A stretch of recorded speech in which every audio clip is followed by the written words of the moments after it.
Merci, monsieur le député. La parole est à monsieur Arnaud Richard pour le groupe UDI. Vous avez la parole pour 15 minutes, monsieur le député.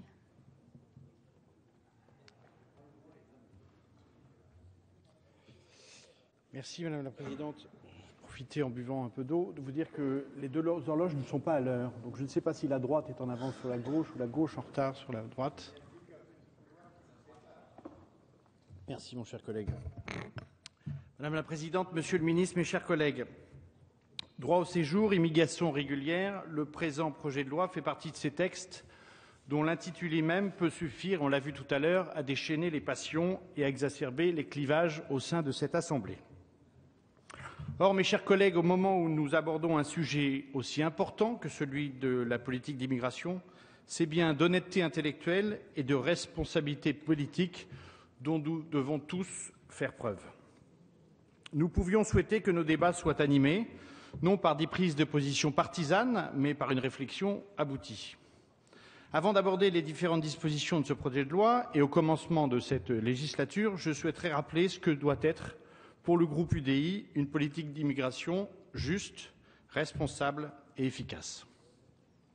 En premier lieu, avec un peu plus de 180 000 titres de long séjour délivrés chaque année en France, la France, de par ses traditions, de par ses engagements internationaux, est une terre d'accueil.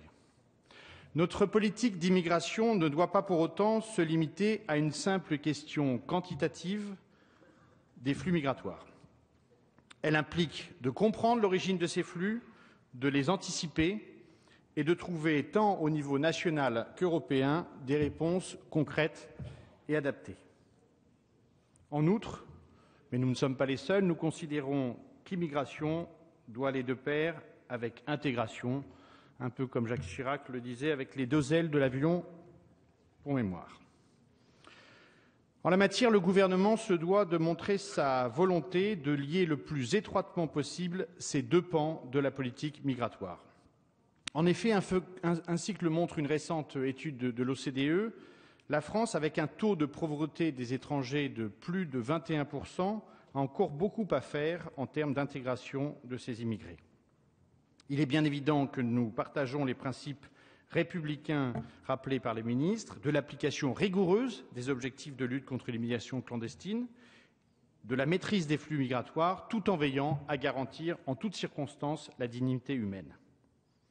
Notre politique d'immigration se doit d'être ferme et concentrée sur la lutte contre l'immigration clandestine, car vous le savez, Monsieur le Ministre, une immigration non maîtrisée, c'est autant d'exclusion, de précarité et de pauvreté. C'est pourquoi, tout au long de cette législature, nous serons très vigilants à ce que ceux qui sont les trafiquants d'êtres humains, les passeurs, comme on dit assez pudiquement, ne soient pas les premiers à bénéficier d'une politique laxiste en matière de régularisation des étrangers sans titre. Ce trafic étant, semble-t-il, la deuxième source de revenus pour le crime organisé. Quant à la lutte contre l'immigration clandestine, on pourrait, certains la comparent, et je peux le comprendre, au tonneau des Danaïdes. Je considère qu'en la matière, les forces de l'ordre font ce qu'elles peuvent face à un flux de plus en plus important. Et je suis frappé de voir combien la Grèce, n'ayant plus trop de moyens à consacrer à tenter d'endiguer ce phénomène, constitue bien là une brèche en Europe. Comment, Monsieur le Ministre, le gouvernement agit-il face à cette faiblesse d'un de nos partenaires européens, espérons-le temporaire? La vieille Europe accueille annuellement plus de 500 000 migrants, dont, semble-t-il, 70% feraient appel aux trafiquants. Combien d'entre eux sont réellement dans un besoin de protection? 20%? 30%? Combien sont en réalité des réfugiés économiques? Enfin, porteurs de la tradition centriste, nous sommes profondément européens, attachés à la création d'une politique véritablement commune en matière d'immigration. Elle est indispensable si nous voulons répondre aux grands enjeux de demain, car dès lors que les frontières intérieures ont été abolies au sein de l'Union, il est illusoire de penser qu'une gestion à la seule échelle nationale des flux migratoires pourrait aboutir. Nous avons assisté ces dernières années à une montée en puissance de l'Union européenne en matière de politique migratoire. À l'image de la directive Retour, adoptée par les institutions communautaires dans la foulée du pacte européen pour l'immigration et l'asile, puis transposée en droit français à la fin de la précédente législature par la loi du 16 juin 2011, nous avons assisté et contribué ces dernières années à la naissance d'une véritable stratégie commune, tant dans l'organisation de l'immigration légale que dans la lutte contre les réseaux clandestins.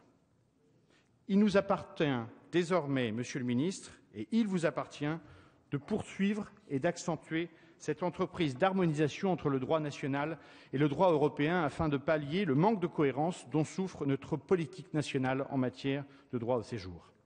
C'est ainsi qu'aujourd'hui, et une fois n'est pas coutume, l'évolution du droit communautaire nous impose de modifier notre législation en matière de droit au séjour.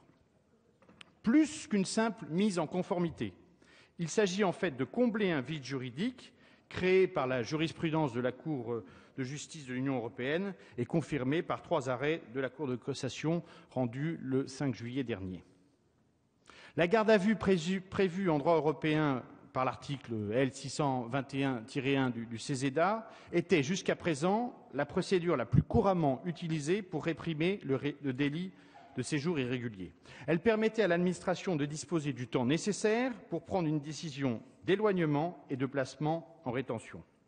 En décembre 2011, la même Cour de justice, s'est prononcée sur la compatibilité des législations nationales avec la directive Retour. Cette directive qui s'oppose à une réglementation nationale susceptible de conduire à un emprisonnement au cours de la procédure de retour régie par la dite directive. L'objectif de cette directive étant précisément la réalisation de l'éloignement de l'étranger en situation irrégulière. Toute procédure y faisant échec ne peut logiquement être admise par la Cour. La Cour de cassation a ensuite clarifié la jurisprudence européenne et levé tous les doutes quant à son interprétation. La directive Retour s'oppose à ce qu'une réglementation nationale prévoie une peine d'emprisonnement pour un étranger qui n'aurait pas été soumis aux mesures d'éloignement prévues par la directive Retour et dont la durée maximale de rétention n'aurait pas expiré. Ainsi, la directive Retour, telle qu'interprétée par la Cour de justice de l'Union européenne, exige de notre part une mise en conformité du droit français. C'est bien le premier objectif de ce texte, une nécessité tant juridique qu'opérationnelle, et je crois que le rapporteur l'a rappelé tout à l'heure à l'un de nos collègues.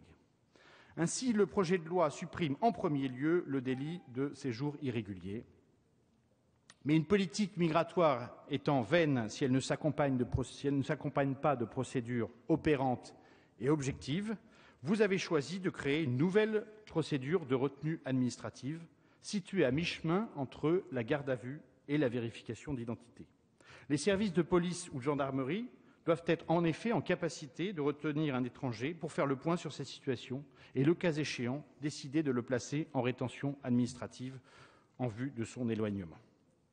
La procédure de vérification d'une durée de 4 heures, prévue par notre code pénal, ne répond pas aux objectifs et aux nécessités de la vérification du droit de séjour d'une personne.